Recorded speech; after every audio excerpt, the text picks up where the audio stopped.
근데 어느 순간 그게 자기한테 안 먹는다 셈 치면 굉장히 강력한 툴이 하나 없어지는 거잖아요. 처음에 말씀드렸듯이 우리 몸에서 인지를 못해야 이게 효과가 있는 거예요. 인지를 하는 순간 그때 들어오자마자 분해를 시켜버리니까 해독이 돼버리면 보톡스의 효과가 없어지는 거죠. 그걸 이제 내성이라고 합니다.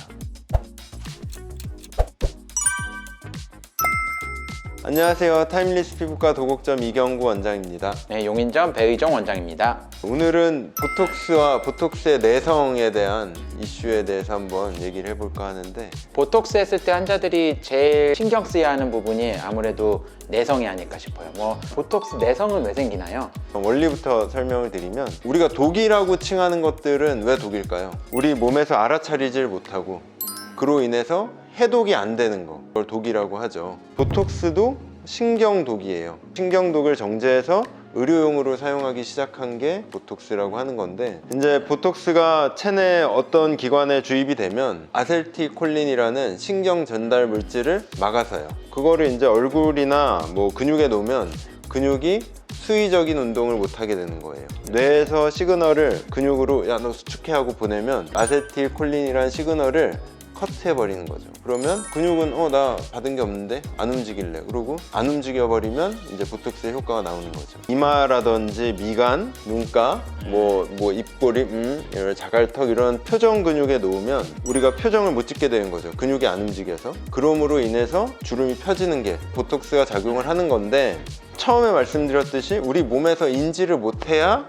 이게 효과가 있는 거예요. 인지를 하는 순간 그때 들어오자마자 분해를 시켜버리니까 해독이 돼버리면 보톡스의 효과가 없어지는 거죠. 그걸 이제 내성이라고 합니다. 내성은 왜, 뭐 때문에 생기는 거, 그리고 어떤 경우에 생기는지 그게 제일 궁금할 것 같은데. 엄밀히 말하면 아직까지 미용적인 목적으로 사용했을 때 정식 보고된 내성은 없어요. 단 어떤 때 내성이 있냐면, 뇌병변 때문에 근육이 불수의적으로 억지로 뒤틀리는 경우에 재활의학과라든지 다른 과에서 굉장히 다량의 보톡스를 놓습니다. 용량의 차이가 한꺼번에 많이 들어가는 경우 이제 내성의 확률이 높아지고, 두 번째로 그거를 자주 맞을 경우 내성의 확률이 높아지겠죠. 용량이 적어도 미용 용량으로는 상관없습니다. 네. 피부과적으로 일반적으로 쓰는 이제 주름 보톡스, 그런 목적으로 쓰는 용량으로는 그냥 안전하다라고 그냥 설명을 하시는 편이에요. 네, 대부분 그렇죠. 근데 이제 승모근을 맞으신다든지 턱하고 침샘들 여러 군데를 한꺼번에 많이 맞으신다든지, 그러면 이제 소위 말하는 내성 없는 보톡스,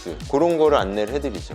아예 안 생기나요? 거의 안 생긴다고 했습니다. 예. 그 이유는 그럼 좀 뭘까요? 아까 말씀드린 것처럼 우리 면역 체계에서 알아차리느냐 못 알아차리느냐 이 차이인데, 보톡스라는 거는 어쨌거나 단백질을 정제해가지고 몸에 투입을 하는 거거든요. 근데 그 단백질에 여러 가지 곁다리들이 많이 붙을 수 있겠죠. 곁다리들이 같이 많이 들어오면 우리 몸에서 처음에는 모르고 있다가 알아차릴 확률이 커져요. 근데 순수하게 독 성분 자체만 들어오면 우리 몸에서 못 알아차리겠죠. 그렇기 때문에 내성이 적은 거예요. 이게 상담도 해보면 제오민 보톡스 같은 내성이 안 생긴다, 덜 생기는 보톡스를 추천을 해드리는데, 그랬을 때 저는 이제 궁금한 게, 이제 내성이 생긴 환자한테도 그거는 효과가 있냐? 그거는 제 경험이 있는데, 그러세요? 애초에 저희 병원 오셨을 때부터 보톡스에 대한 내성이 있으신 분들이 한 2분, 3분 정도 계셨어요. 턱에 진짜 남들보다 2배씩 나보고 그랬는데 효과가 1도 없어요. 보통 효과 없다 그러면 반응이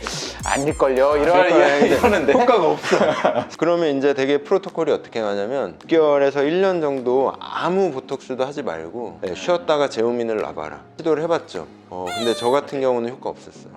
제가 생각해도 기전상 제오민 보톡스가 이제 내성이 없는 보톡스일 수는 있는데, 그렇다고 내성이 생겼을 때 얘가 효과가 있느냐, 그거는 사실 의구심이 들긴 해요. 면역 체계는 원래 한번 부스팅이 됐다가 시간이 지나면 계속 줄어들긴 하잖아요. 그렇죠. 항체값이라는 게. 그러니까 그 항체값이 떨어지는 시점 어느 선가부터는 넣었을 때 또 인지를 못할 수도 있지만, 그렇죠. 아무튼 그게 언젠지는 모르고 내성이 안 생기게 하는 게 최선이니까 제오민 보톡스를 추천을 하긴 해야겠네요. 제오민이 좀 가격이 비싸요. 그렇긴 하시겠지만 양을 많이 맞으시고 스킨 보톡스 같은 거를 자주 맞으신 분들은 추천을 해드려야 될 것 같습니다. 사실 보톡스가 인생에 필수적인 건 아니에요. 근데 어느 순간 그게 자기한테 안 먹는다 셈 치면 굉장히 강력한 툴이 하나 없어지는 거잖아요. 그러면 그것도 어떻게 보면 삶의 질을 떨어뜨리는 요인이 될 수 있으니까 미리미리 좀 예방을 하시던지 아니면 적정 용량, 적정 주기를 잘 맞춰서 맞으시던지. 그렇죠. 네.